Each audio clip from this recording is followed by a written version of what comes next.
ప్రభువైన యేసుక్రీస్తు నామంలో మీకు అందరికీ మరొకసారి వందనాలు సమర్పిస్తున్నాను.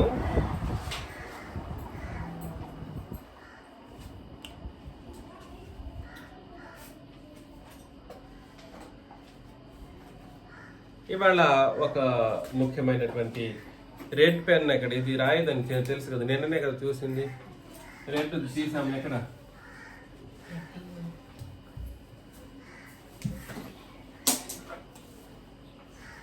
అది తీసి ఛార్జింగ్ పెట్టు.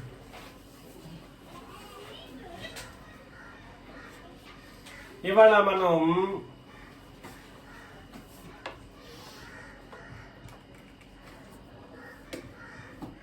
యేసుక్రీస్తు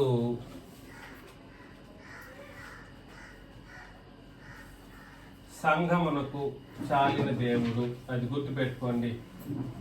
ఇది సబ్జెక్టు.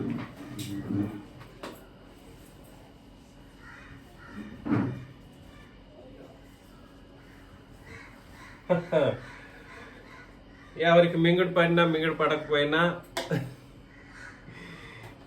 ఈ కంఠం ఎంతవరకు అయితే వస్తుందో, ఈ శరీరంలో ఈ ప్రాణం ఉన్నంత వరకు నా ప్రభువుని ఎంతగా గ్రంథస్థం చేయబడినటువంటి విషయాలలో ఎంతగా చెప్పబడిందో అంతగా చెప్పక నేను ఆపను. ఎవరి కోసం నేను ఆపబోయేది లేదు. సంఘంలో మీకోసం కూడా నేను ఆపబోను. ఒకవేళ మీరు ఏమైనా మాకు కష్టంగా ఉంది మీరు అట్లా అంటుంటే అంటే కూడా నేను ఎవరిని నేను పట్టించుకోబోయేది లేదు. ఈ విషయం నేను ముందుగానే చెప్పేస్తూ ఉన్నాను. కాబట్టి ప్రభువుని ఎలాగైతే మనం గుర్తించి గ్రహించాలనో అలా గుర్తించకపోతే నిత్య జీవం దొరకదు. ఎలా చెప్పండి. యేసు ప్రభువుని ఎలా గుర్తించి విశ్వసించి భూమి మీద బ్రతకాలనో అలా గుర్తించి విశ్వసించి బ్రతకకపోతే ఏమి దొరకదు? పరలోకం దొరకదు. ఖచ్చితంగా నేను ఈ విషయాన్ని మీకు తెలియజేస్తున్నాను. మన అందరి గోల్ ఏమిటి? పరలోకమే కదండి, పరలోకమే. ఈ విషయాన్ని నేను మీకు ప్రేమతో హెచ్చరిస్తున్నాను. పరలోకం వెళ్ళాలనుకున్న వాళ్ళకి మాత్రమే నేను చెప్పే సంగతులు అర్థమవుతాయి. 1, 2 పరలోకానికి వెళ్ళాలని నిర్ణయించుకున్న వాళ్ళు మాత్రమే ఈ విషయాలు కూడా సరే అంగీకరిస్తారు. అంగీకరిస్తారంటే అర్థం ఏమిటో తెలుసు కదండి. ఏమిటి? దృఢమైన అంగీకారాన్ని ఏమంటారు తెలుసా? పిస్టిస్ అని అంటారు. పిస్టిస్ అని అంటే ఏమిటది? విశ్వాసం. దృఢమైన అంగీకారాన్ని PISTIS అండి. ఇది మీకు ఒకవేళ సరిగ్గా కనబడకపోతే PISTIS, పిస్టిస్ అంటే అర్థం ఏమిటనంటే విశ్వాసము. ఇది గ్రీక్ భాష, ఇది తెలుగు భాష. గ్రీక్ భాష పిస్టిస్ యొక్క మూల అర్థం ఏమిటంటే దృఢంగా అంగీకరించటం. ఎలాగ అంగీకరించటం? ఏదో గాలికి కొట్టుకుపోయినట్టు అంగీకరించడం కాదు. అంగీకరించటం అనేటువంటి మాట, దృఢమైనటువంటి అంగీకారాన్ని ఏమంటారు అని అంటే విశ్వాసం. యేసు ప్రభువుని విశ్వసించవలసినటువంటి ఒక పద్ధతి ఒకటి ఉంది. యేసు ప్రభువుని విశ్వసించటానికైనటువంటి పద్ధతిలో కొలసి పత్రిక 2వ అధ్యాయం 6 నుండి 9 వచనాలు ఎవరైనా తేటగా చదవండి. ముఖ్యంగా ఆన్లైన్లో ఉన్న వాళ్ళు చదవాలి. విజయ్ కుమార్ గారు, రాజు గారు, బెంజమిన్ అంకుల్ గారు, భాస్కర్ గారు, కే ప్రసాద్ గారు, ఎం ప్రసాద్ గారు వద్దు, మర్యాదాస్ గారు, రమేష్ గారు. ఏంటంట ప్రభువైన యేసుక్రీస్తును అంగీకరించిన విధము అంటే అర్థం ఏమిటి? యేసు ప్రభువుని అంగీకరించడానికి ఒక విధం ఉంది. అంగీకరించిన విధముగా అంటే అర్థం ఏమిటనంటే యేసుక్రీస్తుని విశ్వసించటానికి ఒక పద్ధతి అంటూ ఉంది అని చెప్తున్నాడు. ఇది దయచేసి ఆ మాట యొక్క అర్థం తెలుసుకోండి. మీరు ప్రభువైన యేసుక్రీస్తుని అంగీకరించిన విధముగా అని అంటే ఒక పద్ధతి గురించి మాట్లాడుతున్నాడు. ఆయన అంగీకరించడానికి ఒక పద్ధతి ఉంది. ఎవరిని అంగీకరించడానికి చెప్పాలి. ఎవరిని అంగీకరించడానికి అంటే అర్థం ఏమిటనంటే, అంగీకారం అంటే అర్థం ఏమిటి? విశ్వాసం. అంటే ఆయన్ని విశ్వసించడానికి ఒక ప్రత్యేకమైనటువంటి పద్ధతి ఉంది. ఏ పద్ధతి ఉంది? ఆయన్ను ప్రత్యేకించి విశ్వసించడానికైనా ఒక పద్ధతి, ఒక విధానం దేవుడు తెలియజేస్తున్నటువంటి మాటలు అవి. ఏం చదివేసేయండి. ఆయన యందు వేరుపారిన వారై, ఆయన యందు ఎలా ఉండాలి? దాన్నే ఏమన్నాడంటే అంగీకారము ఎలా ఉండాలంట? వేరు పారాలి. అంటే అర్థం ఏమిటంటే దృఢమైన అని అర్థం. వేరు పారడం అంటే అర్థం ఏమిటి? బాగా వేళ్ళు ఉండటం అంటే అర్థం ఏమిటి? ఎంత వేరు ఉంటే అంత దృఢత్వం, అంత బలం, అంత గట్టిగా ఉంటది. కాబట్టి ప్రభువైన యేసుక్రీస్తుని విశ్వసించడానికి ఒక పద్ధతి ఉంది. ఆ పద్ధతి ఏమిటో తెలియజేస్తూ మాట్లాడుతున్న సందర్భంలో ఇంటి కట్టబడుచు, ఎలాగా? ఇంటి వలె కట్టబడుచు. మీరు నేర్చుకొనిన ప్రకారముగా. ఇంటి వలె కట్టబడుచు అన్నటువంటి మాట సంఘము ఎలా కట్టబడాలో, సంఘం కట్టబడడానికి మూలమైనటువంటి ఒక పద్ధతిని తెలియజేస్తూ ఉన్నాడు. ఇంటి వలె సంఘం కట్టబడాలంట. దానికి దృఢమైనటువంటి అంగీకారం అవసరం. ఎవరి గురించిన అంగీకారం? ఇంతకీ యేసుక్రీస్తుని గూర్చినటువంటి అంగీకారమైనటువంటి ఒక పద్ధతిని తెలియజేస్తూ ఉండడం ఇక్కడ మనం గుర్తిస్తూ ఉన్నాం. చాలా డెప్త్ సంగతి అది. మీరు నేర్చుకొనిన ప్రకారముగా విశ్వాసమందు స్థిరపరచబడుచు. ఎలాగా? విశ్వాసమందు స్థిరపరచబడుచు. ముందు విశ్వాసానికి ఆయన అంగీకరించేటువంటి ఒక పద్ధతి గురించి మాట్లాడాడు. ఈ విశ్వాసాన్ని ఏం చేయాలంట? నేర్చుకోవాలి. నేర్చుకున్న ప్రకారం ఇలా ఈ విశ్వాసాన్ని సరైన పద్ధతిలో నేర్చుకుంటూ వెళితే ఏమొస్తుంది? విశ్వాసంలో స్థిరత్వం. ఏమొస్తుంది? దేంట్లో?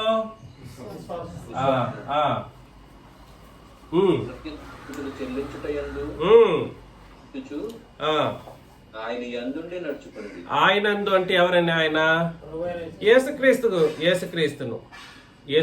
నందుండి నడుచుకొనిడి. ఆయనను అనుసరింపక మనుషుల పారంపర్యాచారమును. చూడండి, దేన్ని? మనుషుల పారంపర్యాచారము. యేసు ప్రభుని ఈ మధ్యలో కొంతమంది నన్ను కౌంటర్ ఇస్తూ, కొంతమంది నన్ను ఏదో నేను తప్పుడు బోధ చేస్తున్నానని చెప్పేసి, రాజు కూర్చుంటూ అన్నపానములు తింటేనంట ఆ రాజు సముఖంలో మనం కూడా వెళ్ళి కూర్చుంటామంట. అది ఎక్కడుంది బైబిల్లో? యేసుక్రీస్తు రాజుగా ఆయన అన్నపానమే పుచ్చుకుంటున్నట్టుగా ఎక్కడుంది అసలు? చూసారా? రాజు సర్వసాధారణంగా రాజు సముఖంలో పెద్ద ఇది ఉంటుందంట. దాని ముందు కూర్చొని ఆ రాజ్యంలో ఉన్న వాళ్ళందరూ కూర్చొని తింటారా? రాజ్యం ఎంత పెద్దది అంటే లోకాన్ని తీసుకెళ్లి ఏం చేశారంటే ఇక్కడ ముడిపెట్టేసి సామాన్యంగా రాజు దగ్గర రాజరికంలో ఉన్నటువంటి సమస్త మానవాళ్ళు వచ్చి కూర్చుంటారంట, తింటారంట. కాబట్టి ఇక్కడ యేసుక్రీస్తుని అనుసరించడానికి ఒక పద్ధతి ఉంటుంది బాబుల్లారా. ఏముంది? ఒక పద్ధతి ఉంది. ఆ పద్ధతి ప్రకారం ఆయన ఏం చేయాలి? విశ్వాసం ఉంచాలి. ఆ విశ్వాసం ఉంచిన దాన్ని బట్టి ఆయన ఏం చేసుకోవాలి? ఆయన నేర్చుకోవాలంట. నేర్చుకుంటే మనలో ఏం కలుగుతుంది అని అంటే విశ్వాసమందు స్థిరత్వము కలుగుతుంది అని చెప్పిన తర్వాత ఆయన్ని అనుసరింపక మనుషుల పారంపర్యాచారమును అనగా ఈ లోక సంబంధమైన మూలపాఠములను అనుసరించి మోసకరమైన నిరర్ధక తత్వజ్ఞానము చేత మిమ్మల్ని చేరపట్టుకొని పోవాడెవడైనా ఉండునేమో అని జాగ్రత్తగా ఉండుడి. ఒక విషయం గుర్తుపెట్టుకోండి, తత్వజ్ఞానం అని అంటే ఏటికి పోటీ మాట్లాడేవాడు తత్వజ్ఞాని. ఎలాగా? ఏటికి పోటీ మాట్లాడేవాడు ఎవడు? ఉదాహరణకు యేసు ప్రభువు మహాదేవుడు అని రాయబడ్డారు. ఏమని రాయబడ్డారు? మహాదేవుడు అని రాయబడ్డారు. మహాదేవుడు అని అక్కడ వచనం యేసు ప్రభు గురించి తెలియజేస్తే దానికి పోటీకి ఇంకో వచనాన్ని చూపిస్తాడు. ఏమని? ఆయన ప్రధాన యాజకుడు. ఎలాగా? ఈయనేమో ఇక్కడేమో మహాదేవుడు అని అన్నాడు, ఇక్కడేమో ప్రధాన యాజకుడు అన్నాడు. అంటే అర్థం ఏమిటి? మహాదేవుడు ప్రధాన యాజకుడు ఒకడు అవుతాడా అని అంటే వీళ్ళ యొక్క లెక్క ప్రకారం, తత్వజ్ఞానం ప్రకారం కూడదు. కానీ ఆయన్ని విశ్వసించేటువంటి వాళ్ళు ఉంటారే, ఎవరైతే ప్రభువైన క్రీస్తు యేసును ఉన్నట్లుగా విశ్వసించడానికైన ప్రయత్నంలో నేర్చుకుంటారో వాళ్ళకి సందర్భానుసారంగా ఆయనకు రూపాలు మారుతూ ఉంటాయి. ఎలాగా? సందర్భానుసారముగా ఆయనకు రూపాలు మారుతాయి. గుర్తించండి. కాబట్టి మనుషులు ఏం చేస్తుంటారంటే వీళ్ళ యొక్క తత్వజ్ఞానము చేత మహాదేవుడు ఎలా ప్రధాన యాజకుడు అవుతాడు అని అంటాడు అన్నమాట. వీడికున్న బుద్ధి, అజ్ఞానపు బుద్ధి చేత వాడు ఎక్కడికి లాక్కెళ్తాడు మిమ్మల్ని? ఒకవేళ మీరు ఎవరైనా నమ్మేసి ఆ మాటలను అవును కదా అని అనుకున్నారనుకోండి, తత్వజ్ఞానం చేత ఆ వాస్తవమే కదా అన్నారనుకోండి, ఏమైపోతుందో తెలుసా? వాడు నిన్ను చెర పట్టుకొని వెళ్తాడు. ఎక్కడికి? అపవాది చెరకి నిన్ను లాగుతాడనమాట. చెర అంటే అర్థం ఏమిటి? అపవాదికి బందీగా లాక్కెళ్ళిపోతాడు. మరొక చోట వచనాలు కొంత చదువుకుంటూ వెళతాం. మరొక చోట మరొక సెకండ్ ఎగ్జాంపుల్ చూడండి. యేసు ప్రభు సర్వాధికారి అయిన దేవుడై ఉన్నాడని అన్నాడు. ఎలాగా? యేసు ప్రభు సర్వాధికారి అయిన దేవుడై ఉన్నాడని అని అన్నాడు. ఇంకొక చేటేమో ఆయన మధ్యవర్తి అని అన్నాడండి. ఎలాగా? ఒక చోటేమో సర్వాధికారి అని అన్నాడు, మరొక చోటేమో మధ్యవర్తి అని అన్నాడు. ఏంటి సర్వాధికారి అయిన దేవుడు మధ్యవర్తి? ఎవరికి మధ్యవర్తి అంటే తండ్రికి నీకు మధ్యవర్తి అని అంటాడు. ఇక్కడ అధికారము సర్వాధికారాన్ని కలిగిన దేవుడిగా చెప్తున్నప్పుడు ఇంకో దేనికి ఆయన సర్వాధికారి కాదు అని చెప్పడానికో ఇంకేదో ఊహలను కలపడానికో ఆయన మధ్యవర్తిత్వాన్ని తెలియజేస్తూ ఉంటారు. దీన్ని ఏమంటారంటే తత్వజ్ఞానము. ఏమంటారండి? తత్వజ్ఞానముతో యేసు ప్రభువుని ఎవడు కూడా సరే విశ్వసించలేడు. తత్వజ్ఞానానికి కావాల్సిందంత ఏమిటో తెలుసా అండి? తత్వజ్ఞానానికి కావలసినది ఏమిటి? మా విలేజ్ లో కూడా, మా కుటుంబాలలో మా వాళ్ళు కూడా సరే బోధలు చేసేటప్పుడు యేసు ప్రభువుకి సంబంధించినటువంటి సరైన అవగాహన లేకపోవటం. ఇది నేను చెబుతున్నాను చూడండి. యేసు ప్రభువును విశ్వసించవలసిన పద్ధతిలో విశ్వసించకపోవడానికి కారణాలు ఈ తత్వజ్ఞానమే. ఇంతకీ యేసు ప్రభు ఆరాధనకే పాత్రుడు కాడని చెప్పేటువంటి వాడంతా కూడా సరే ప్రతి ఒక్కడు ఆయనకు దేవత్వాన్ని తృణీకరించడంతో పాటుగా దేవుడు అంటాడు, నాకు దేవుడు కాదంటాడు. అది ఏమైనా బుద్ధి కలిగిన మాటలు అవి? ఆయన దేవుడే అని అంటాడు ఒక పక్క, మరో పక్క ఏమంటాడు? నాకు దేవుడు కాదు. బుద్ధున్నోడు మాట్లాడే మాటలు కావవి, మతిలేని మాటలు. అర్థమవుతుంది నేను చెప్పేది? కాబట్టి తత్వజ్ఞానం కలిగిన వాళ్ళు అంటారంటే పాత నిబంధనకు వెళ్ళి చూపించుకునే వచనాలను అందులో యేసుక్రీస్తు ఆరాధకుడే అని చెబుతూ నాకు ఆరాధనకు పాత్రుడు కాదు. ఇలాగా ఒక విషయం గురించి మాట్లాడినప్పుడు అక్కడ సందర్భం ఏమిటో పరిశీలన చేయరు. నేను చెప్తున్నది అర్థం చేసుకోండి. ఒక విషయం గురించి మాట్లాడుతున్నప్పుడు యేసు ప్రభు యొక్క స్థితిగతులను మాట్లాడుతున్నప్పుడు అక్కడ సందర్భం ఏమిటో గమనించరు. వీళ్ళకి కావాల్సింది ఏమిటనంటే వీళ్ళ యొక్క వాగ్వాదాలు గెలవాలి, వీళ్ళ యొక్క అబద్ధాలు ముందంజలో ఉండాలి. ఎవడో తలకు మాసినోడు చెప్పిన దాన్ని అంతా కూడా పట్టుకొచ్చేసి వాడికి ఎవడో తెలియదు, వాడికి చదువు ఉండదు, వాడికి పాడు ఉండదు, ఎవడో చెప్పిన దాన్ని పట్టుకొనేసి బైబిల్ చదవనోడిని తీసుకొచ్చేసి వాడు చెప్పిన దాన్ని తీసుకెళ్లి మాట్లాడేటువంటి పరిస్థితులు మనకు కనబడుతూ ఉంటాయి. నేనేం చెప్పడానికి ప్రయత్నం చేస్తున్నానంటే తత్వజ్ఞానం ఏనాడైతే తత్వజ్ఞానానికి కావాల్సింది ఏమిటనంటే రుజువులు అన్నమాట. ఏం కావాలి తత్వానికి? ఏం కావాలి? తత్వజ్ఞానులు ఏం చేస్తారు? రుజువులు అడుగుతారు. గుర్తుపెట్టుకోండి, నాస్తికులకి కావలసిందంతా ఏమిటనంటే రుజువులు. తత్వజ్ఞానంతో దేవుణ్ణి గ్రహించడానికైన ప్రయత్నం చేయటం అసాధ్యం. మరొక మాటను చెప్పాను. తత్వజ్ఞానముతో దేవునిని విశ్వసించడానికి రుజువులు ఉండకూడదు. విశ్వాసం అనే మాటకే అర్థం ఏంటంటే ఏముండకూడదు, విశ్వాసం అనే దానికి ఏముండకూడదు, రుజువులు ఉండకూడదు. రెండు వ్యతిరేకమైనటువంటి మాటలుగా ఉన్నాయా? దీనికేమో రుజువులు ఉండకూడదు, దీనికి వ్యతిరేకం అన్నమాట. దేనికి విశ్వాసానికి తత్వానికి రెండు ఒకదానికొకటి కత్తి కట్టినట్లు ఉంటాయి అన్నమాట. అర్థమవుతుందండి? కాబట్టి అందుకని చెప్పాడు, మీరు అంగీకరించవలసిన పద్ధతి ఒకటి ఉంది. ఆ పద్ధతికి తత్వజ్ఞానము పనికి రాదు. ఒకవేళ తత్వజ్ఞానాన్ని ఉపదేశించి దాన్ని బట్టి రుజువులతో దేవుణ్ణి గుర్తించడానికి ఆయన ప్రయత్నం చేసిన వాళ్ళు ఏం చేస్తారు? ఏం చేసిన వాళ్ళుగా ఉంటారు? అపవాది చెరలోకి జారుకున్న వాళ్ళగా ఎంచబడతారనమాట. ఎక్కడికి వెళ్ళిపోయారు? అపవాది చెరలోకి వాడు ఈడ్చుకెళ్ళిపోయాడు జుట్టు పట్టుకునేసి. నా దగ్గరికి రా, నీకెందుకు? నీకు విశ్వాసం అంటేనే తెలియదు, నీకు విశ్వాసం అంటేనే తెలియదు. కాబట్టి నువ్వు ఎక్కడికి రావాలి? నా దగ్గరికి వచ్చేసి నీకు డబ్బులు ఇస్తాను, నిన్ను బాగా ఫేమస్ చేస్తాను, ఇంకేదేదో చేస్తానని అపవాది లాక్కెళ్ళిపోతాడు. అందుకని నెక్స్ట్ వచనంలో ఏమన్నాడంటే, ఏలయనగా దేవత్వం యొక్క సర్వ పరిపూర్ణత శరీరముగా క్రీస్తునందు. కాబట్టి ఇక్కడ నేను ఎక్కువ ఆ మాటను వివరించట్లేదు. ఆయన దేవత్వం కలిగిన వాడు, అంతవరకు చాలు. ఏం కలిగిన వాడు? దేవత్వం కలిగిన వాడనంటే దేవుడు. దేవత్వం కలిగిన వాడనంటే దేవుడు. కాబట్టి యేసు ప్రభువుని అంగీకరించడానికి ఒక విధానం ఉంది. ఏమిటి అది? ఆయన దేవుడని ఏం చేయాలి? ఆయన దేవుడని చెప్పండి. దేవుడని ఏం చేయాలి? విశ్వసించాలి. తిరిగి అంగీకరించాలి. ఆ మాట అవసరం లేదు. ఆయన్ని దేవుడని ఏం చేయాలి? విశ్వసించాలి. అది ఇక్కడ చెబుతున్నది. యేసు ప్రభుని ఏమని విశ్వసించాలి?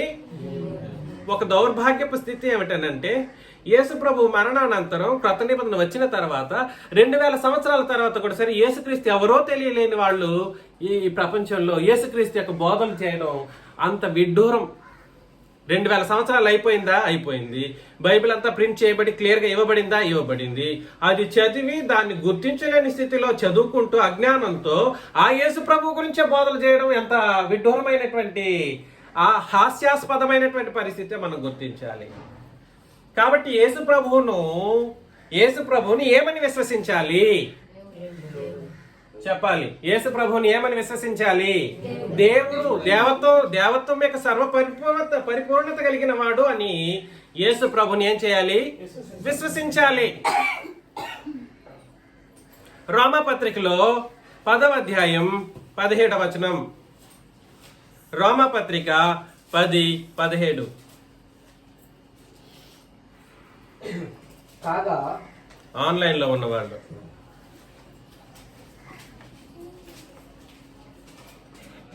ఆన్లైన్ లో నాకు అందరు బ్యాక్గ్రౌండ్ లో వండుకుని నిద్రపోతే నేనేం చేయాలి?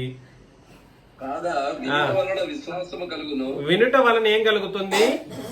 మరలా చూడండి. వినుటకు రుజువులు ఎక్కడి నుండి తీసుకొస్తారు?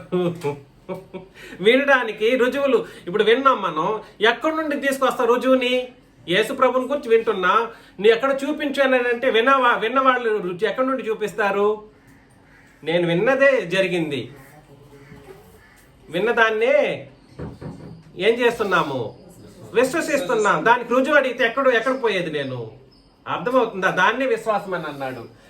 విశ్వాసం అనేది తత్వజ్ఞానంతో ముడిపడినది కాదు.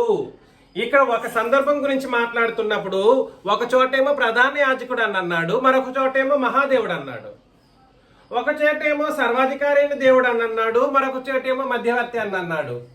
ఒక చోటేమో అపోస్తలుడు అన్నాడు, మరొక చోటేమో ఉత్తరవాది అని అన్నాడు. ఒక చోటేమో నిజమైన దేవుడు అని, ఈయనే నిజమైన దేవుడు అని అన్నాడు. మరొక చోటేమో ఆయన నిత్య జీవమై ఉన్నాడు అని అన్నాడు. కాబట్టి అక్కడ ఏ సందర్భం గురించి మాట్లాడుతున్నాడో ఆ సందర్భాన్ని నువ్వు అర్థం చేసుకో.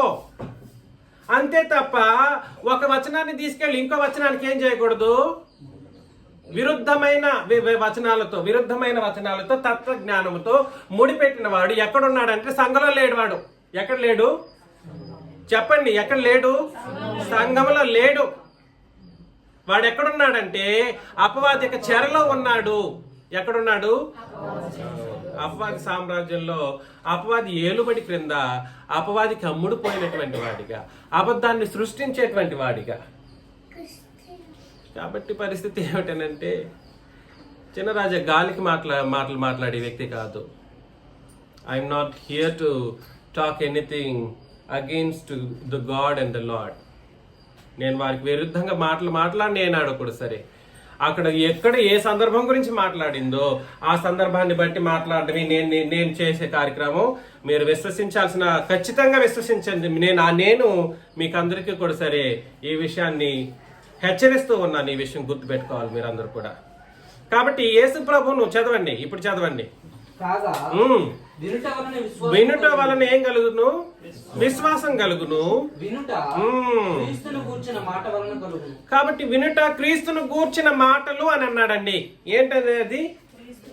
అది చెప్పాలి మీరు. ఏమిటది? క్రీస్తును గూర్చిన మాటలు. క్రీస్తును గూర్చిన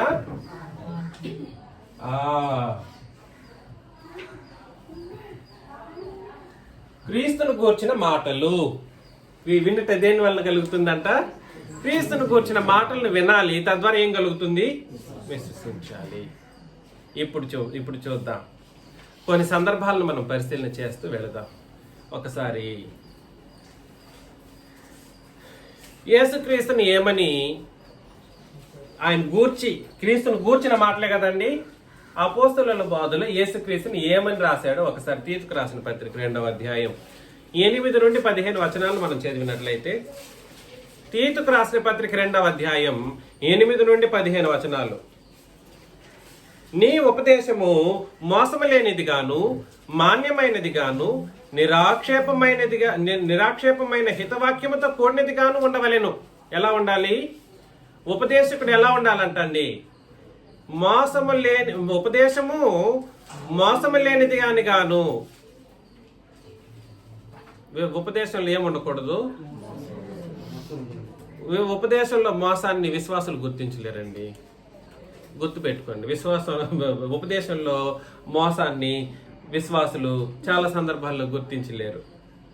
అందుకనే గొర్రెల్లాగా వెళ్ళిపోతూ ఉంటారన్నమాట. ఎవడేది చెప్పినా వీళ్ళకంటూ ఒక ఇంగిత జ్ఞానం ఉండదు. ఇంగిత జ్ఞానంతో వీళ్ళు చదవరు. ఎవరు ఏది చెబితే అది వినుకుంటూ వెళ్ళిపోవడమే వీళ్ళ యొక్క పరిస్థితి. ఉపదేశము మోసం లేనిది గాను, తర్వాత మాన్యమైనది అంటే గౌరవింపదగినది అంటే అండి గిండి ఈ గౌరవంగా పెద్ద పెద్ద మాటలు అది కాదు మాన్యమైనది అని అంటే.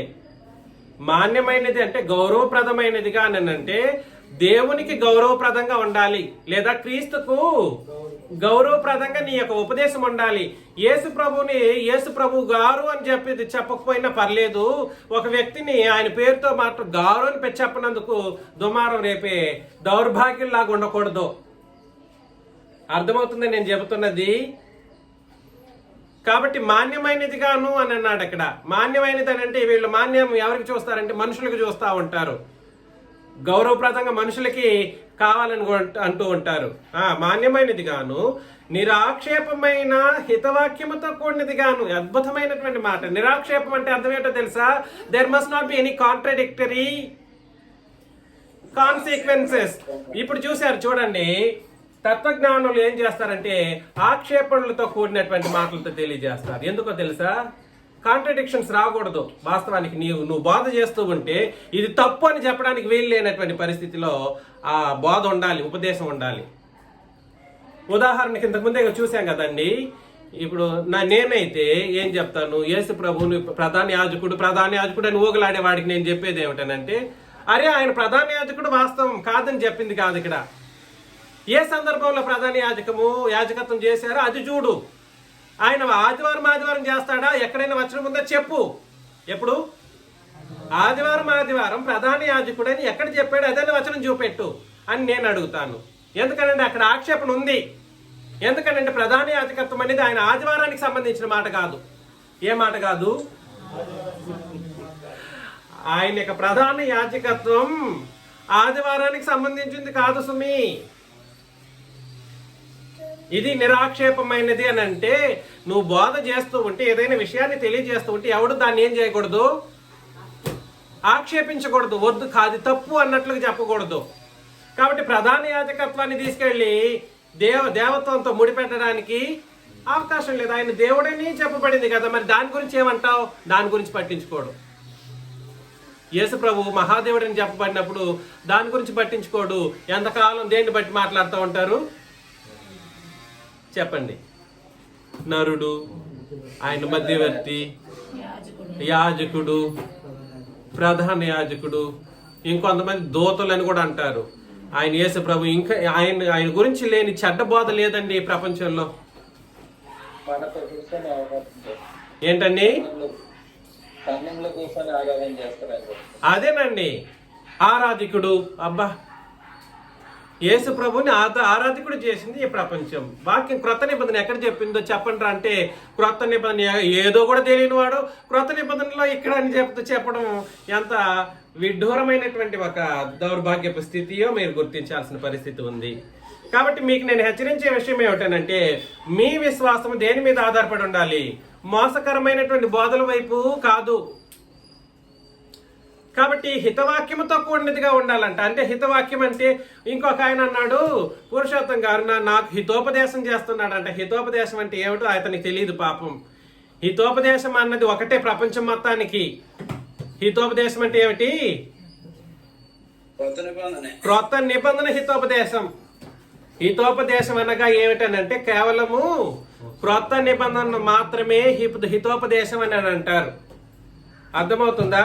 నువ్వు పనికిరాని మాటలు మాట్లాడేసి ఏ చిన్నరాజా గురించో లేదా ఏ దేవదానం గారి గురించో వీళ్ళ గురించో మాట్లాడి దాన్ని హితోపదేశం అనకూడదు. ఇక్కడ హితోపదేశం అనడానికి ఒక ప్రత్యేకమైనటువంటి అర్థం ఉంది.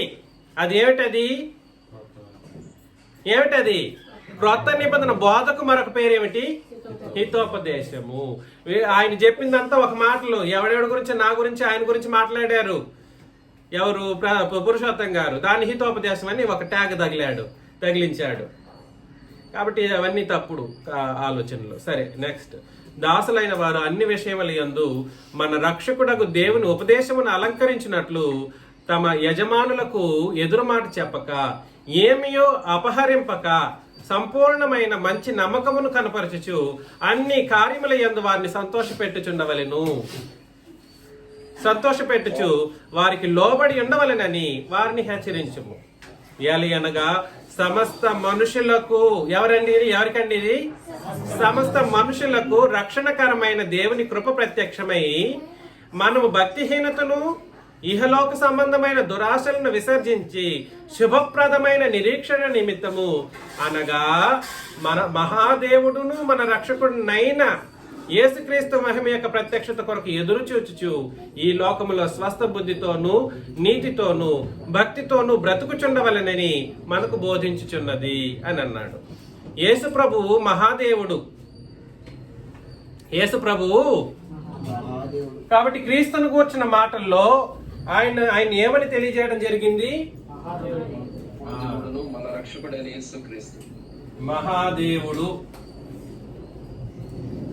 మహాదేవుడు అని ఏ సందర్భంలో చెప్పాడు?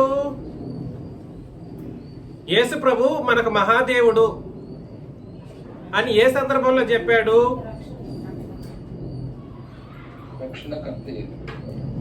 మరొకసారి 11. అనగా సమస్త మనుషులకు రక్షణకరమైన దేవుని కృప ప్రత్యక్షమై మనము భక్తిహీనతను, ఇహలోక సంబంధమైన దురాశలను విసర్జించి శుభప్రదమైన నిరీక్షణ నిమిత్తం అని అన్నాడు అనమాట. సందర్భం ఏమిటి ఇక్కడ? నువ్వు పాపములో ఉన్నప్పుడు నిన్ను రక్షించి నిన్ను నరకం నుండి తప్పించి పరలోకానికి తీసుకెళ్లే సందర్భంలో ఆయన ఏమై ఉన్నాడు? అబ్బా, అది సంగతి. నువ్వు పాపంతో కొట్టుమిట్టాడుతూ నరకానికి సిద్ధమైనటువంటి పరిస్థితుల్లో, నాయన నీ కొరకు నేను ప్రాణం పెట్టాను. ఏం పెట్టాను? నీ కొరకు నా ప్రాణం పెట్టి సమాధి చేయబడి 3వ రోజు తిరిగి లేచినప్పుడు నీకు శుభప్రదమైనటువంటి నిరీక్షణ ఒకటి సిద్ధపరిచి ఉన్నాను. ఏంటిది? శుభప్రదమైనటువంటి నిరీక్షణ. భూమి మీద శుభప్రదం లేని పరిస్థితులు ఉంది. ఇక్కడ మనకు శుభం లేదు. మనకు దుఃఖాలు, కష్టాలు, బాధలు, వేదనలు ఉండక తప్పదు. మీరు బాధపడిపోకండి. కొత్తగా జన్మించిన వాళ్ళు కూడా ఆలోచన చేసుకోండి. బాధపడొద్దు, మనకుండబోదు. అయితే నీ వెనకాల నీ మహాదేవుడు ఉన్నాడు. ఆయన ఏం చేస్తాడంట? రక్షణకరమైన కృప ప్రత్యక్షమై మనం భక్తిహీనతను, ఇహలోక సంబంధమైన దురాశలను విసర్జించి శుభప్రదమైన నిరీక్షణ నిమిత్తం ఆయన వస్తాడు. వచ్చి ఆయన ప్రత్యక్షతను కనపరుస్తాడు. నేను మహాదేవుడిని. ఏమి? నేను మహాదేవుడిని, నా ప్రత్యక్షత ఇది అని తన యొక్క నిజ స్వరూపాన్ని చూపించినప్పుడు అప్పుడు అర్థమవుతుంది అనమాట మనకు. నిజమే. ఎవరు? నా ప్రభు. ఎటువంటి దేవుడు? అబ్బా, నా ప్రభు మహాదేవుడు, మన రక్షకుడు. ఆయన మహిమ యొక్క ప్రత్యక్షత కొరకు మనం ఎదురు చూచుచు ఈ లోకములు ఎలా బ్రతకాలి? స్వస్థ బుద్ధితోనూ, నీతితోనూ, భక్తితోనూ బ్రతుకుచుండవలెనని కృప యొక్క బోధ చేస్తా ఉంది. కృప బోధిస్తూ ఉంది. కాబట్టి మహాదేవుడు అనే ఒక సందర్భం దేనికి సంబంధించిందనంటే, నిన్ను దురాశల నుండి, పాపము నుండి రక్షించి శుభప్రదమైన నిరీక్షణ అనబడినటువంటి పరలోకానికి నడిపించడం కొరకు ఆయన ఏమై ఉన్నాడు? మహాదేవుడై ఉన్నాడు. సందర్భం అది. దీన్ని తీసుకెళ్ళి ఇంకా దేనికైనా ముడిపెట్టడానికి ఉందా? లేదు. దీన్ని నువ్వు విశ్వసించాల్సిన అవసరత, బాధ్యత క్రైస్తవుడిగా నీకుంది. దీన్ని తీసుకెళ్లి ఎక్కడ ముడిపెట్టకూడదని అంటే, ఏ ప్రధాన యాజకత్వానికో, ఏ అపోస్తలత్వానికో, యేసుక్రీస్తు యొక్క ఏ ప్రధాన యాజకత్వానికో, యేసుక్రీస్తు యొక్క ఏ అపోస్తలత్వానికో ముడిపెట్టడానికి వీల్లేదు. ఎందుకంటే మహాదేవుడు ఎలా అపోస్తలుడు అవుతాడని అనొచ్చు. ఎలాగా? మహాదేవుడు ఎలా అపోస్తలుడు అవుతాడు? దాన్ని ఏమంటారు? తత్వజ్ఞానం. కాబట్టి వాడు ఎక్కడున్నాడని అర్థం. ఎగ్జాక్ట్లీ. కాబట్టి నిన్ను రక్షించే కోణంలో, నిన్ను పరలోకానికి నడిపించే కోణంలో ఆ మహాదేవుడు తన యొక్క ప్రత్యక్షతను కనపరచబోతున్నారు. ఆయన నీకు చాలిన దేవుడు. నిన్ను పరలోకానికి నడిపించబోయే మహాదేవుడే నీకు చాలిన దేవుడు. ఇది గుర్తించితే నీకు మంచిది. నేను తండ్రి గురించి ఇక్కడ బోధ చేయట్లేదు. క్రీస్తుని గురించి తప్పుగా చెప్పే వాళ్ళ గురించి నేను మాట్లాడుతూ ఉన్నాను. అర్థమవుతుందా నేను చెప్పిన విషయం? రెండవ ముఖ్యమైనటువంటి విషయం చదువుతాం. 1 యోహాను పత్రిక 2వ అధ్యాయం 1వ వచనం. నా చిన్నపిల్లలారా, పాపము చేయకున్నట్టుకే మీకు ఈ సంగతులను మీకు వ్రాయిచున్నాను. ఒకవేళ పాపం చేస్తే నీతిమంతుడైన యేసుక్రీస్తు ఉత్తరవాది తండ్రి యొక్క మనకున్నాడు. పాపమే చేయకూడదని కొంతమంది సంఘంలో ఉన్న వాళ్ళు మీరు పాపం చేయమని చెప్పడం ఎందుకు, క్షమాపణ కోరమని ఎందుకు చెప్తున్నారని నన్ను అంటా ఉన్నారు. మళ్ళా ఎవరో చెప్పారు పాపం చేయడం ఎందుకు, పాపం చేయమని చెప్పడం. నేనేనాడు చెప్పలేదండి పాపం చేయమని. పాపం మనం అందరం చేయకూడదు, ఖచ్చితంగా చేయకూడదు. కానీ ఉన్న లేఖనాన్ని ఏం చేయొచ్చు? ఏం చేయాలి? నేను చెప్పక తప్పదు. ఇక్కడ ఏమన్నాడు? అయ్యా మీరెవరూ కూడా సరే పాపము చేయకుండాకే మీకు ఈ సంగతిని చెబుతున్నాను. ఒకవేళ ఎవడైనను పాపము చేసిన ఎడల నీతిమంతుడైన యేసుక్రీస్తు అని ఉత్తరవాది తండ్రి యొద్ద మనకున్నాడని అన్నాడు. ఇప్పుడు ఇక్కడ ఆయనకి ఏమని పేరు?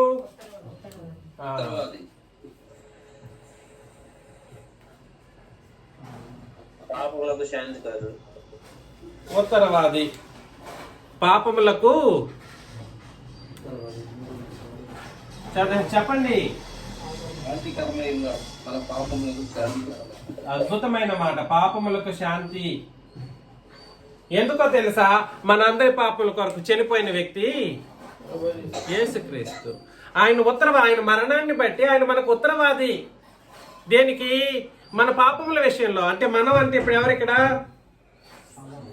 సంఘము ప్లస్ అపోస్తలుడైన పౌలు అంటారు. యోహాన్ గారు రచయిత ఎవరు? యోహాన్ పత్రిక రచయిత యోహాన్ గారు. మనం అని అంటున్నాడు.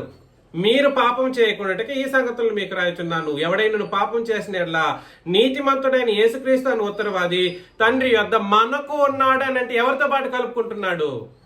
యోహాను పాప్యాన్ని ఇక్కడ స్థిరపరచడం కోసం కాదు ఇక్కడ చెప్పింది. సంఘంలో ఎవరైనా ఒకరు బలహీనులు ఇప్పుడే క్రొత్త నిబంధనలో చేర్చబడిన వాళ్ళు, క్రొత్త నిబంధన బట్టి సంఘంలో చేర్చబడిన వాళ్ళు ఎవరైనా ఒకవేళ బలహీనులై ఉండి పాపం చేస్తే భయపడిపోవాల్సిన అవసరం లేదు. మీరందరూ కూడా భూతార్థంతో చూడకండి. మనోళ్ళు పాపం చేసిన వాళ్ళు భూతార్థంతో బాగా చేసేసాడు పాపం.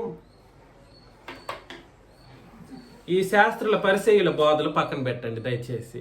ఆనాడు శాస్త్రుల పరిచయులు యేసు ప్రభువులోనే పాపాలను ఎట్లా చూశారు? భూతద్దంలో చూశారు. యేసు ప్రభు ఎప్పుడు తప్పు చేస్తాడా, యేసు ప్రభువును ఎప్పుడు పట్టుకుందామా అని ఆ శాస్త్రుల పరిచయుల యొక్క పద్ధతి దయచేసి వదిలిపెట్టండి. ఒకవేళ మన సహోదరుడు తప్పు చేసినట్లయితే ఆ సహోదరుని యొక్క రక్షణ నిమిత్తం ఆ పాప క్షమాపణ కొరకు నువ్వు ప్రార్థన చేయి. మనకిచ్చిన ఆజ్ఞ అది. నువ్వు ప్రార్థన చేస్తే మన ప్రభువైన యేసుక్రీస్తు ఆయన మరణించాడు కాబట్టి ఆయన మన పాపములకు శాంతికరమై ఉన్నాడు. ఎలాగా శాంతికరుడు? తన్ను తాను సమర్పించుకోవడం ద్వారా ఏమయ్యారు? ఆయన మన పాపములకు శాంతికరం. పాపము దేవుని యొక్క ఉగ్రతని తీసుకొస్తే ఆ ఉగ్రత వద్దు నాన్న, వాళ్ళు నన్ను నమ్ముకున్నవాళ్ళు, నా యందు సరైన విధానంలో విశ్వసించిన వాళ్ళు, నువ్వు శాంతించు అని తండ్రిని దేవుడితో ఉత్తరవాదం పలికేటువంటి అంత గొప్పవాడు ఆ ఉత్తరవాది. ఎలాగా? ఆ పాపికి ఆ సంఘంలో ఉన్న ఆ సహోదరుడు చేసినటువంటి పాపికి, ఆ మనిషి చేసినటువంటి పాపికి నేను ఉత్తరవాదిని. ఎందుకంటే నేను అతని కొరకు ఏం పెట్టాను? ప్రాణం. అతని పాపముల కొరకు ఉత్తరవాదం నేను చెప్తాను. నేను మరణించాను కాబట్టి నువ్వేం చేయాలి? శాంతించు, ఉగ్రత చూపుకు అనేటువంటి ఒక అద్భుతమైనటువంటి ఉత్తరవాది మనకు పరలోకంలో తండ్రి పక్కనే కూర్చున్నాడంట. ఎట్లాగా? ఎక్కడ కూర్చున్నారు? ఉత్తరవాది ఎవడైనా ఎక్కడ ఉంటాడు? లోక పద్ధతి ప్రకారం ఆలోచన చేయకూడదు మనం వాస్తవానికి. సరే అతను పక్కన పెట్టేసి వదిలేద్దాం, మనకి ఎందుకులే. ఈ ఉత్తరవాది ఎక్కడ కూర్చుంటున్నాడో అది మాత్రం గుర్తుపెట్టుకోండి. ఎక్కడ కూర్చుంటున్నాడు ఆ ఉత్తరవాది? సాక్షాత్తు ఏ తండ్రైన దేవుడితోనైతే చెప్పాలో ఆ తండ్రైన దేవుని కుడి పార్శ్వంలోనే ఉన్నాడంట. ఇది ఎక్కడి ఉత్తరవాదం అంటే అర్థం ఏమిటి? ఒక సమానుడు ఇంకో సమానుడితో చెప్పుకుంటున్నటువంటి సందర్భంలో ఉత్తరవాదం అనేటువంటి మాట ఇక్కడ తక్కువగా యేసు ప్రభువుని చూసే అవకాశం ఉందా? లేదు. కాబట్టి పరిస్థితి ఏమిటంటే మీరు అందరూ దయచేసి అర్థం చేసుకోండి. ప్రభు అయిన క్రీస్తును అపార్థం చేస్తే మాత్రం ఊరుకోనేది ఏమీ లేదు. నేను ఎవరిని ఊరుకోను. ఈ సంగతులు మీరందరూ కూడా గుర్తించాలి. కాబట్టి యేసు ప్రభు ఇక్కడ సందర్భం ఏమిటి? ఉత్తరవాదము మన పాపముల విషయంలో ఆయన శాంతింపజేస్తాడు తండ్రిని దేవుడిని. సందర్భం అది. దీన్ని తీసుకెళ్ళి ఎక్కడ ముడిపెట్టకూడదు. తిరిగి ఆయన మహాదేవుడు ఎలా ఉత్తరవాది అని అంటే అది కాదు సందర్భం. అర్థమవుతుంది నేను చెప్తున్నది? సందర్భానుసారంగా యేసుక్రీస్తు మహాదేవుడు అని అక్కడ చెప్పినప్పటికీ మన పాపముల విషయంలో ఆయన ఉత్తరవాది అని చెప్పబడ్డాడు. కాబట్టి ఉత్తరవాదం ఇచ్చేటువంటి చాలుని దేవుడు మన ప్రభుని క్రీస్తు యేసు. నీ పాపములకు మహా ఉగ్రతకు లోనైపోయి నరకానికి సిద్ధమైన నీకు సహితం ఉత్తరవాదం చేయగలిగినంత గొప్పవాడు, నీతిమంతుడు మన ప్రభుని క్రీస్తు యేసు. అర్థమవుతుందా? చివరిగా మరొక ముఖ్యమైనటువంటి మాటను మనం చూద్దాం. 1 యోహాను పత్రిక 5వ అధ్యాయం. 1 యోహాను 5:10 నుండి 21 వచనాలు నేనే చదివేస్తాను. 1 యోహాను పత్రిక 5వ అధ్యాయం 10 నుండి 21 వచనాలు. ఆ సాక్ష్యం ఏమనగా దేవుడు మనకు నిత్య జీవమును దయచేస్తును. ఎవరండి? ఇది జాగ్రత్తగా చదవాలి. దేవుడు మనకు నిత్య జీవమును దయచేసును. ఆ జీవము ఆయన కుమారుని యందు ఉన్నది. ఆ జీవం ఎవరి యందు ఉన్నది? చూడండి దయచేసి ఈ విషయం మనకు అర్థం కావాలి. దేవుడు మనకేమిచ్చాడు? నిత్య జీవమును దయచేసెను. ఈ జీవము ఆయన కుమారుని యందు ఉన్నది. ఇచ్చింది ఎవరు? తండ్రి. నిత్య జీవాన్ని ఇచ్చింది ఎవరు? తండ్రి. ఎక్కడ పెట్టాడు ఇచ్చి? కుమారుని. ఆ నిత్య జీవాన్ని ఎక్కడ పెట్టాడు? కుమారుని యందు పెట్టాడు. దేవుని కుమారుని అంగీకరించేవాడు జీవము గలవాడు. దేవుని కుమారుని అంగీకరింపని వాడు జీవము లేనివాడే. దేవుని కుమారుని నామమందు విశ్వాసం ఉంచి మీరు నిత్య జీవము గలవారని తెలుసుకున్నట్లు నేను ఈ సంగతులను మీకు. ఎవరి నామందు విశ్వాసం ఉంచాలి? దేవుని కుమారుని నామమందు విశ్వాసం ఉంచి మీరు నిత్య జీవము గలవారమని తెలుసుకొనున్నట్లు నేను ఈ సంగతులను మీకు వ్రాయుచున్నాను అని అన్నాడు. అంటే అర్థం ఏమిటనంటే దేవుని కుమారుడు అని అన్నప్పటికీ కూడా సరే ఆయన ఏందో మనం ఏమి ఉంచాలి? విశ్వాసం ఉంచాలి. ఎవరైతే ఆ దేవుని కుమారుని యందు విశ్వాసం ఉంచుతారో వాళ్ళకి ఏముంటదంట? నిత్య జీవం. ఎందుకంటే ఇప్పుడు నిత్య జీవం ఎవరై ఉన్నారు? యేసుక్రీస్తు. ఎందుకంటే ఆయనలోనే నిత్య జీవము మన కోసం పెట్టబడింది. ఎవరిలో పెట్టబడింది? క్రీస్తు నందు మన యొక్క నిత్య జీవం పెట్టబడింది. కాబట్టి క్రీస్తు ఏమై ఉన్నాడు? మన యొక్క జీవమును, మన యొక్క నిత్య జీవమునై ఉన్నాడు. అందుకే నిన్న కూడా కొలసి పత్రిక 3:2 ఏమని చదివామంటే మనకు జీవమై ఉన్న క్రీస్తు. మన యొక్క జీవం ఎవరు? యేసుక్రీస్తు. లేదా మన యొక్క నిత్య జీవం ఎవరు? యేసుక్రీస్తు. కానీ యేసుక్రీస్తుని మన కొరకు సిలువలో అర్పించబడడం ద్వారా తండ్రి అయిన దేవుడు మనకు నిత్య జీవాన్ని అనుగ్రహించాడు. అర్థమవుతుంది కాన్సెప్ట్. కాబట్టి ఇక్కడ చూస్తున్నాడు ఆయనను బట్టి మనకు కలిగిన ధైర్యం ఏదనగా ఆయన ఎవరు?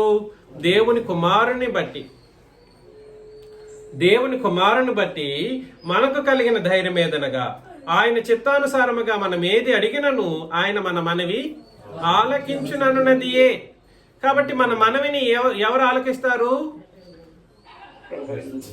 దేవుని కుమారుడు లేదా యేసుక్రీస్తు. యేసుక్రీస్తు మన యొక్క మనవిని ఏం చేస్తారు? ఆలకిస్తాడు. మనం ఏమి అడిగినను ఆయన మన మనవి ఆలకించునని మనం ఎరిగిన ఎడల మనం ఆయనను వేడుకొనినవి మనకు కలిగినవని కూడా ఏమి చేయాలి? ఎరుగుదుము.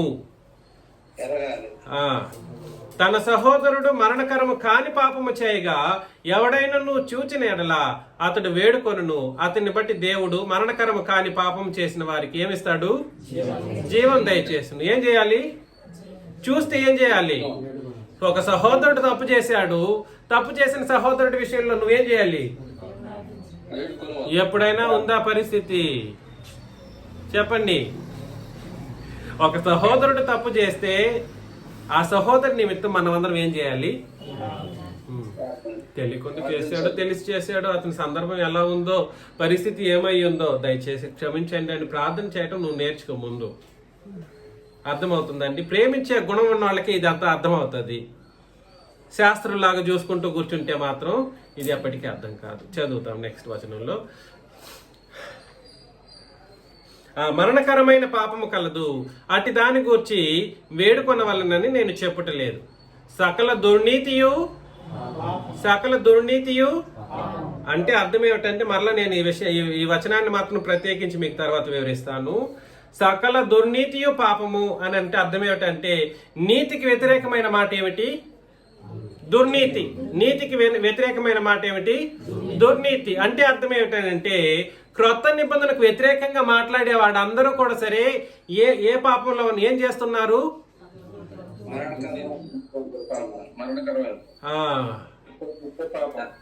సకల దుర్నీతి పాపము అయితే మరణకరము కాని పాపము కలదు. దేవుని మూలముగా పుట్టి ఉన్నవాడు ఎవడును పాపము చేయడని ఎరుగుదుము. దేవుని మూలముగా పుట్టినవాడు తన్ను భద్రము చేసుకొనును గనుక దుష్టుడు వానిని ముట్టడు. మనము దేవుని సంబంధం, లోకమంతయు దుష్టుని యందున్నది అని ఎరుగుదుము. మనము సత్యవంతుడైన వానిని ఎరుగవలెనని దేవుని కుమారుడు వచ్చి మనకు వివేకమును అనుగ్రహించి ఉన్నాడని ఎరుగుదుము. మరొకసారి చదువుతున్నాను. మనము సత్యవంతుడైన వానిని ఎరుగవలెనని అంటే తండ్రి అయిన దేవుడిని సత్యవంతుడని మనం ఏం చేయాలి? ఎరగాలని దేవుని కుమారుడు వచ్చి మనకు వివేకమును అనుగ్రహించి ఉన్నాడని ఎరుగుదుము. ఆల్రెడీ ఇచ్చేసాడు. అంటే క్రొత్త నిబంధనలో రాసి పెట్టేశాడు, తండ్రి ఎట్లా ఉంటాడు, తండ్రి ఇలాంటి ఆయన అని చెప్పేసి తండ్రి గురించి మాట్లాడడం జరిగిపోయింది. మనము దేవుని కుమారుడైన క్రీస్తునందున్న వారమై ఎక్కడున్నాము? మనము దేవుని కుమారుడైన క్రీస్తునందున్న వారమై సత్యవంతుని యందున్నాం. క్రీస్తునందుంటే ఎవరి యందు కూడా ఉంటాము? సత్యవంతుని యందు కూడా ఉంటాం. ఆయనే నిజమైన దేవుడును నిత్య జీవమునై ఉన్నాడు అని అన్నాడు. ఇది ఎవరి గురించి? క్రీస్తు గురించి మాట్లాడిన సందర్భం. ఎందుకు మన నిత్య జీవం ఎవరు? ఆ ఒక మాటలోనే అక్కడ నిజమైన దేవుడు అనే మాటని ఎవరికి ఆపాదించాలి అర్థమైపోతుంది. లేదనంటే ఇంకా అర్థం కాదు. అందుకోసమే నేను 10వ వచనం నుండి చదువుకుంటూ వచ్చింది. మన నిత్య జీవం ఎవరు? యేసుక్రీస్తు. ఆయనే నిజమైన దేవుడును మన నిత్య జీవమునై ఉన్నాడంటే ఎవరి గురించి మాట్లాడుతున్నాడని అర్థం? ఎగ్జాక్ట్లీ. ఏమైనా అర్థమవుతుందా? కాబట్టి ఇక్కడ సందర్భం ఏమిటనంటే నిజమైన దేవుడు యేసుక్రీస్తు అని చెప్పడానికి కారణం ఏమిటనంటే నిన్ను పాపం విషయంలో రక్షించడం అయితేనేమి, క్షమించడం అయితేనేమి, నీ ప్రార్థనలు వినే విషయంలోనైతేనేమి, నువ్వు ఎంత కష్టంలో ఉన్నా నీవు ప్రార్థన చేస్తున్నావా అన్నిటికీ కూడా సమాధానం ఇస్తాడంట. మనమేమి అడిగినాను ఆయన మన మనవి ఆలకించునని. ఏంది నువ్వు అడుగుతున్నది? ఏం కావాలి నీకు? ఏమన్నా అడుగు. ఏం కావాలి? ఏమైనా అడుగు. నీ ప్రార్థనలకు సమాధానం ఇచ్చే నిజమైనటువంటి దేవుడు ఆ యేసుక్రీస్తు.